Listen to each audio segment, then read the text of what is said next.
How would you like to make an impact in your community? How would you like to help someone that you know who's been a victim of some type of trauma? Well, maybe it's domestic violence or something a little bit more traumatic. Retired police officer and domestic violence expert Rebecca L. Mahan created a program that has been so successful that lives have dramatically changed and people have been able to overcome significant trauma. The book, Victims Overcoming Traumatic Events, is available on Amazon and is designed for patrol officers and those who respond first to domestic violence. That includes you. You might be responding to a friend or a family member that's had to, face a very challenging situation that has been very traumatic for them. Domestic violence or otherwise, the focus of the book really gives details that can be applied to any type of calls for service. And those who are patrol officers, nurses, and family or friends can really utilize the tools and resources that are provided inside to make a difference. There's even a chapter how you can change unhealthy things going on in your life to make them healthy and move forward. Take a few minutes to head over on Amazon.com, Victims Overcoming Traumatic Events by Rebecca L. Mahan. With us today, Walter Dumas is our guest, and he has got an incredible story.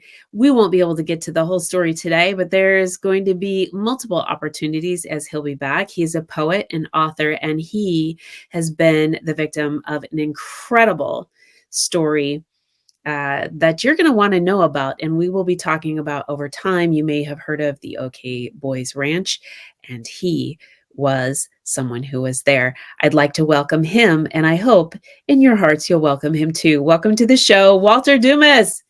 Thank you. Tell me, Walter, how are things going for you today? I know that you have some things. You've got 3 points that you want to share with the audience today, and I'm wondering, how are you doing, and what's the first thing on your mind? Well, I'm doing okay. And I think the first thing on my mind is faith, because faith is what keeps you going, it's what drives you. So that's what's on my mind today. I love that. So can we relate that maybe to your journey and how that played a role in where you're at now? Well, I can just honestly say, I dealt with a lot of adversity in my life. I dealt with a lot of abuse in my life. And so, you know, faith played a role in that to keep me going and keep me surviving. Mm. It's really hard, I think, having the right survival tools when you're getting through things, different types of traumas that you're not ready for or never anticipated happening in your life, and especially for when you're in your younger years. And I know that that happened for you. Do you remember the first time you thought about your faith and how it applied to your life? It probably was when I was homeless and I needed all that strength and faith that was doing her time in Seattle, Washington. We was going through the big snowstorm, and I was out there with no home, trying to survive. So it was either I can or I cannot, you know. So I made a decision. I was going to have faith about this and let everything just work out, and that's what kept me going. I think you said something that's really important, and I think that it's really important for a lot of people to think about, and that was when you said decision. And a lot of times we don't really think about how important it is to make a decision in which direction by doing so that's going to take us. And in your case, you came to take a lot of different factors in, make a determination on what you needed to do, and then a decision on how you were going to go about doing that.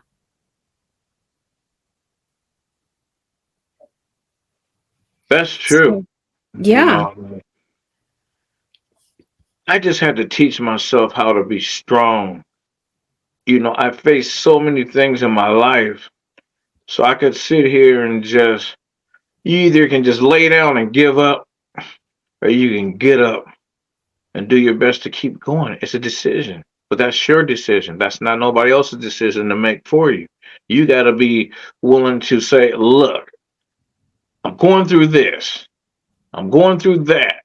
Either I can or I cannot, you know. But my thing is, and my encouragement to everybody is just to keep on going, no matter what. The road was never made straight to me. There's always something rocky. I hear people all the time talking about, their lives and all that. And okay, but if you act perfect, there's no such thing as perfect. You know, That's such a you, good point. you just got to keep on living the best that you can. Every day is a step that you got to take to make it, in this life. You only get one life. There's no do overs, there's no going back. There's only going forward. So you have to make that decision to go forward and make the best of life because life is going to throw everything at you. I do like how you are saying that. Never give up. Keep going forward. Don't look back. And I've heard different people say things like, there's a reason for the rear view mirror, but you can't drive using the rear view mirror. You have to look forward. What do Well, you that's think of that? that is true because if I didn't make the decisions that I made to keep on living, I wouldn't be here today. I'm 51 years old. I turned 51 November 13th. I was born November 13th, 1972. I've been here a long time. So if I can be an encouragement to anybody out there, just use me as encouragement. I went through so much in my life, but I'm here still to tell my truths and to tell my story and help those that need help. I'm here for you.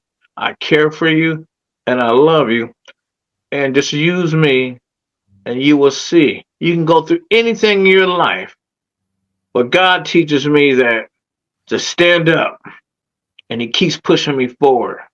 And that's what drives me. I absolutely love this. So you've got faith, you've got keep moving forward. And let's talk about another third point. I know that there's a lot more, and we're going to be able to talk about a lot, but your points are very succinct and very easy to understand. And as you're explaining them, I mean, and how it's applied for you in just, I mean, as a example, your homelessness. I mean, oh, wow. Walter, there's just so much. And I have so much that I want to ask you, but do share with us another point you have. Well, my thing is I live by this and I make this a rule in my life. And I used to preach this in my church, Revolution of Life Ministries, where I was the senior deacon in my church. But it is to never give up and to never give in. And I live by that every day. So to everyone that's going to be listening to this, and just never give up, never get in. Yes, life is hard. Life can trick you sometimes. Life can beat you down sometimes, but it's not a quit time. You know, No, it's a keep going time, and that's what I live by every day. I really like that. And when you're talking about giving in, do you mean like compromising to your internal compass? Do you mean just really holding on and not giving up to the things that would cause you to just throw that towel in there? Well, when I say that, because life is a test, and it's going to test you. It's going to test you in every way. It could be people. It could be sickness.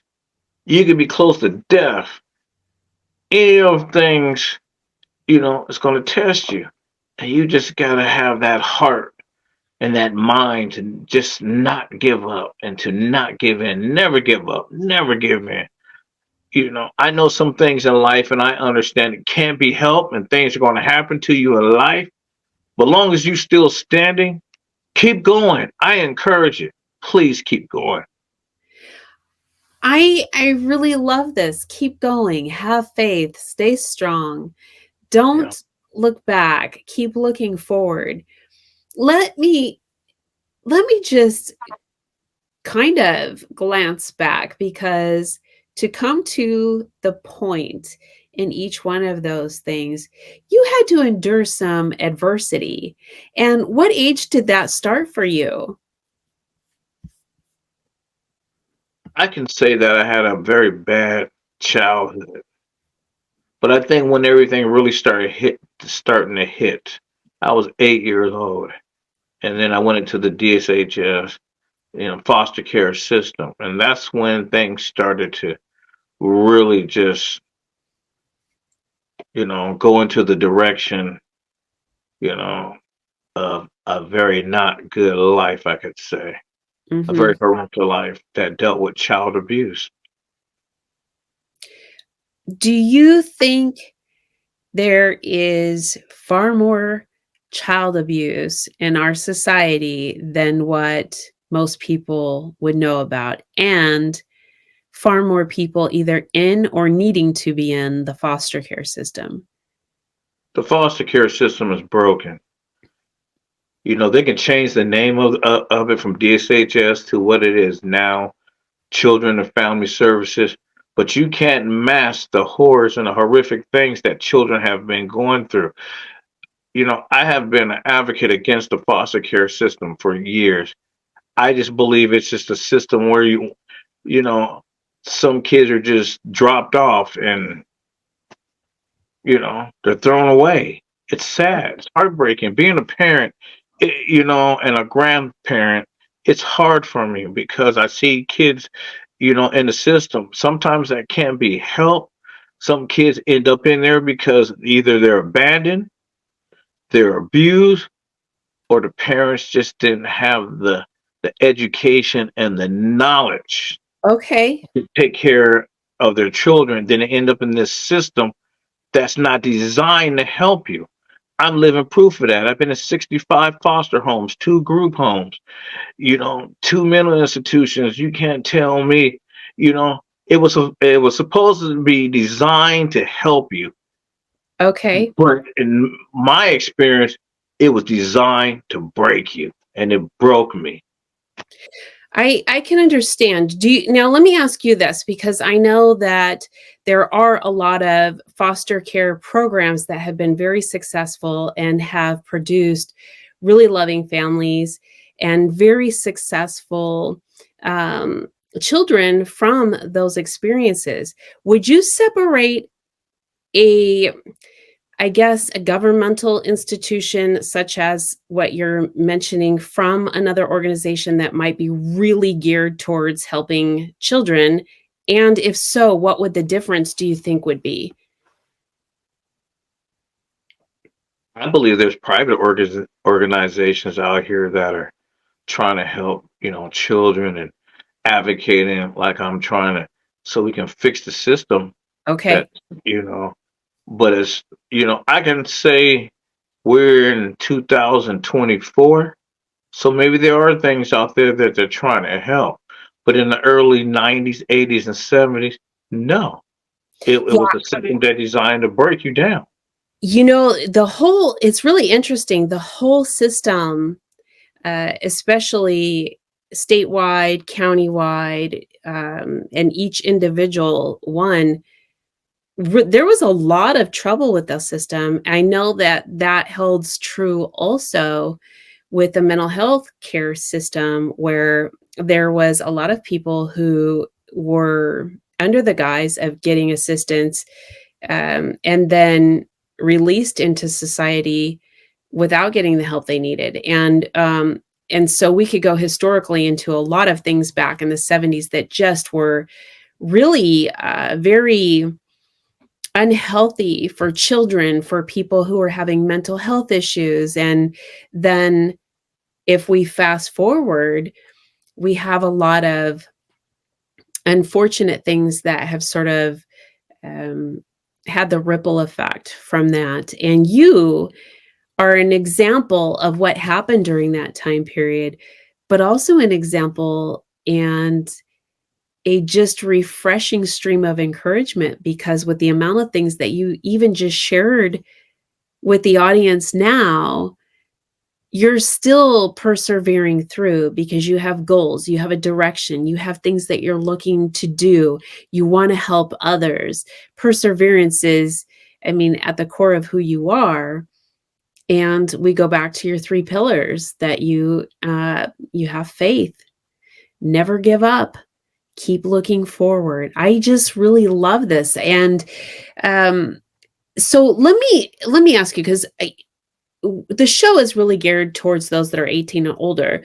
Not that those that are watching could be younger. That's totally okay. There's usually nothing that could be inappropriate, but we all have different boundaries. So let's look at talking about the adult world. If you were to, especially having come from the situation as a child's perspective, if you were to be talking to some parents right now that might be experiencing some challenges where they don't know what to do with the situation they're in and how to give the best course of action to a child that they have, what would you suggest to them?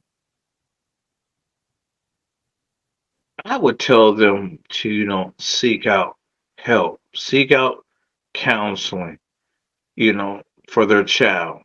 Just don't give your child, away to a system that's not prepared for that child.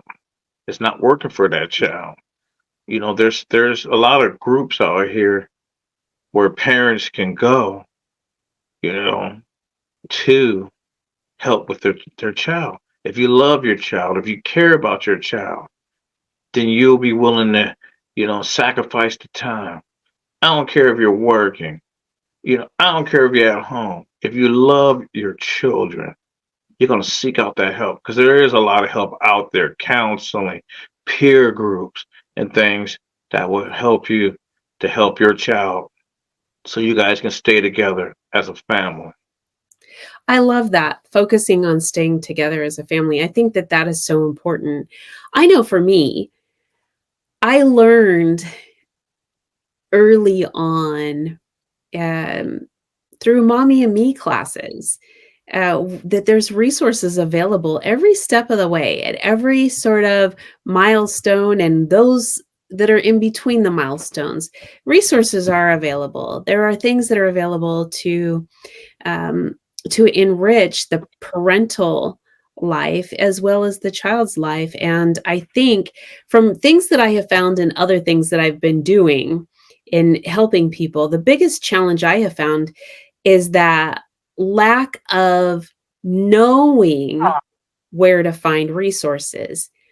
And I know with the advent of the internet and social media that we have a better opportunity to find things, but not necessarily do we always know if the things that we see online are healthy or if that's the right way to go. And I like what you're saying. I mean, if we can keep the family together, and if for some reason that there isn't, it would be looking at what is in the best interest of the child and ensuring that that child's life is going to be healthy. It's going to be enriching, and in turn, then possibly the parents that are in that situation also will have the same thing.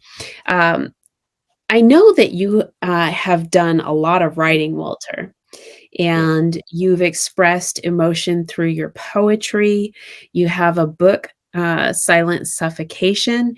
And I really think that the title of that book tells a lot about you. Can you kind of share a little bit why that title is so profound? Because in my life, for years, I was abused. I was trafficked. You know, like I said, I've been in 65 something foster homes.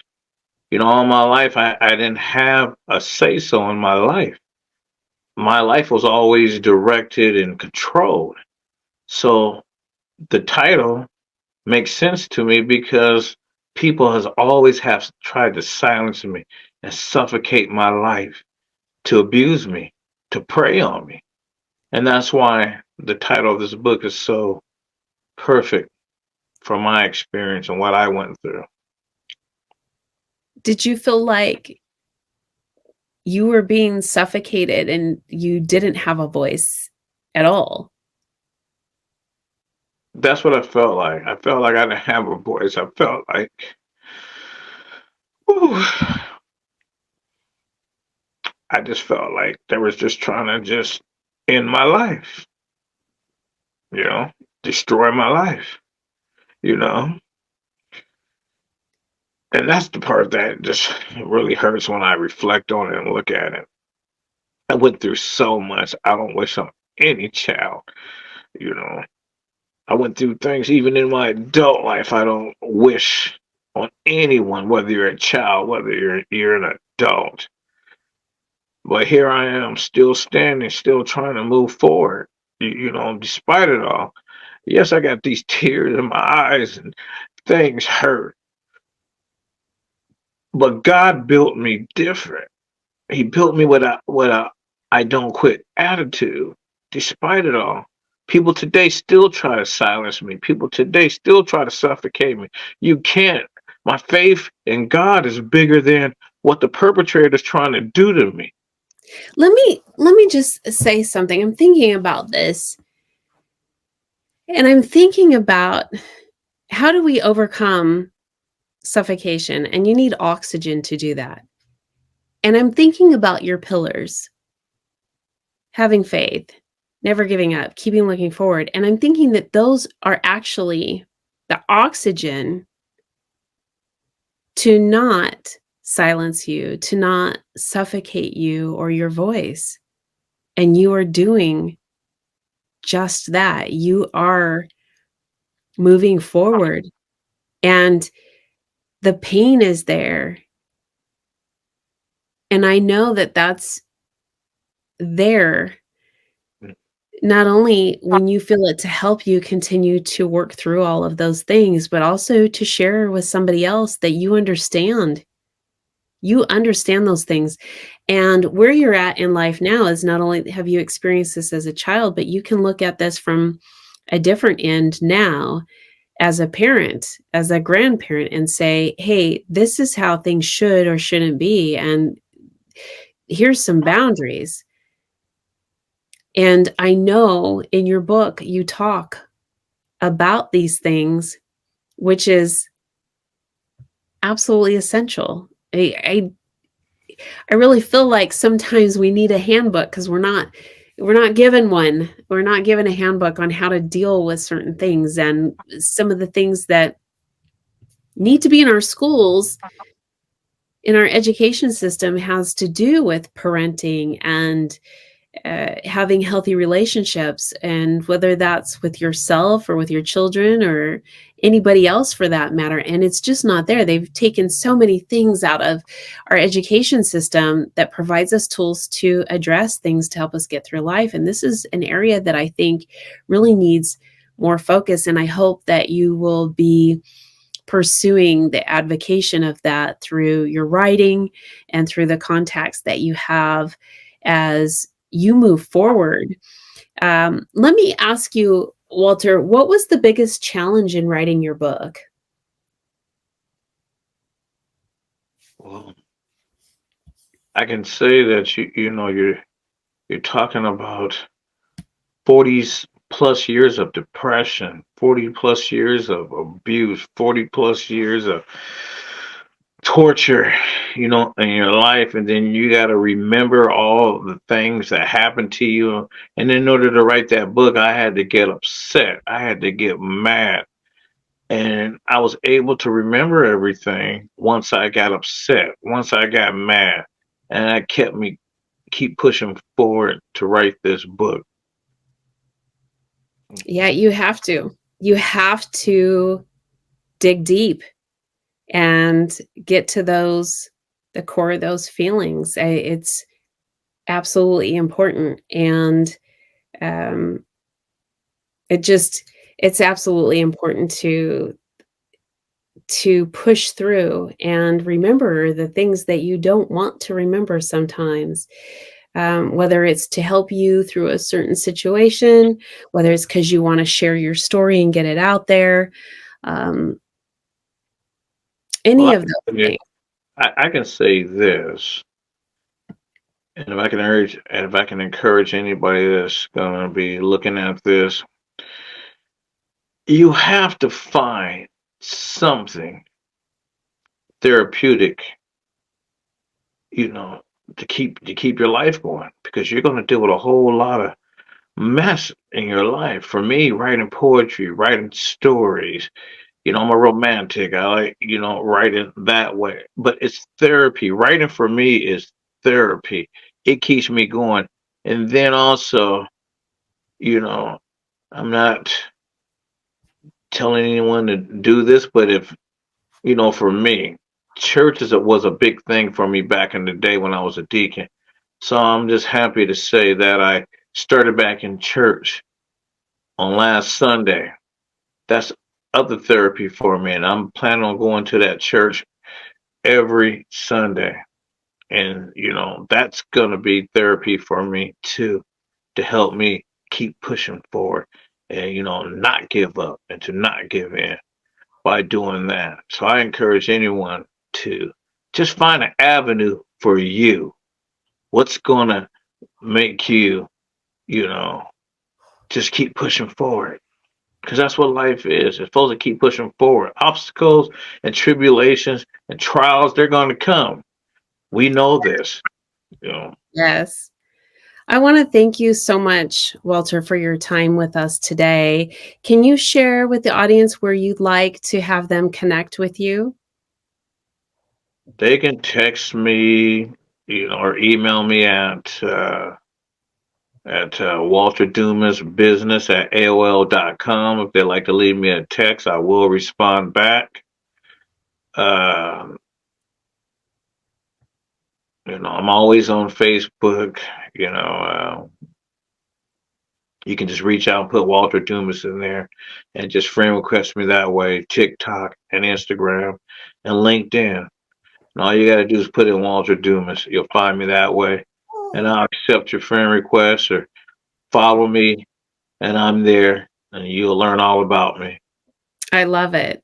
I love it. And I want to thank all of you for tuning in, where we bring people that should be able to change your life with 3 pillars, or at least lead you in a great, healthy direction or a new perspective, or that you can share with your friends and family. Thanks for tuning in.